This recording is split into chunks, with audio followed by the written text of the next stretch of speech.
His presence is here. தேவ பிரசன்னம் இங்கே இருக்கிறது. And He is already moving and He is already healing. அவர் இந்த இடத்தில் ஏற்கனவே அசைவாடி கொண்டிருக்கிறார், சுகத்தை கொடுத்து கொண்டிருக்கிறார். Wherever the presence of God is, எங்கே எல்லாம் தேவ பிரசன்னம் இருக்கிறது, there we will see victory in Jesus' mighty name. இயேசுவின் நாமத்தில் வெற்றியை பார்ப்போம். Wherever the presence of God is, எங்கே எல்லாம் தேவ பிரசன்னம் இருக்கிறது, there was lack, suddenly there was overflow. Hallelujah. குறைச்சல் இருந்தபோது நிறைவு வந்தது. Wherever the presence of the Lord is, எங்கே எல்லாம் தேவ பிரசன்னம் இருக்கிறது, sickness couldn't stand in the presence of God, but sickness went running far away because of the presence of Jesus Christ. தேவ பிரசன்னம் அங்கே இருந்ததினால வியாதியால நிக்க முடியவில்லை, வியாதி தூரமாய் ஓடி போனது. When the presence of God is there, எங்கே தேவ பிரசன்னம் இருக்கிறது, every enemy will fail in Jesus' mighty name. எல்லா சத்துருக்களும் இயேசுவின் நாமத்தில் Today the Bible says இன்றைக்கு வேதம் that you are the temple of the Holy Spirit. நீங்களே பரிசுத்த ஆவியானவருடைய ஆலயம். Wherever you go, there is victory all around you.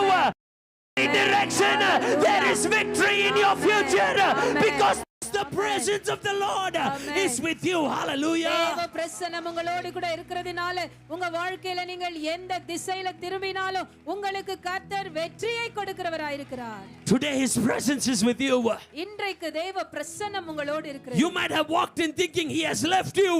ஆண்டவர் உங்களை கைவிட்டார் என்று சொல்லி நீங்கள் வந்திருக்கலாம். But God will never leave you. He promises from generation to generation, my presence will be with you. It will be with your family. It will be with your children. My presence will carry you every single day in Jesus' mighty name. ஆனால் ஆண்டவர் சொல்லுகிறார், தலைமுறை தலைமுறை தோறும் என்னுடைய பிரசன்னம் உன்னோடு கூட இருக்கும், என் பிரசன்னம் உன்னை சுமந்து செல்லும். With every hand lifted in this place. எல்லா கரங்களும் உயர்த்தப்பட்டிருக்கட்டும்.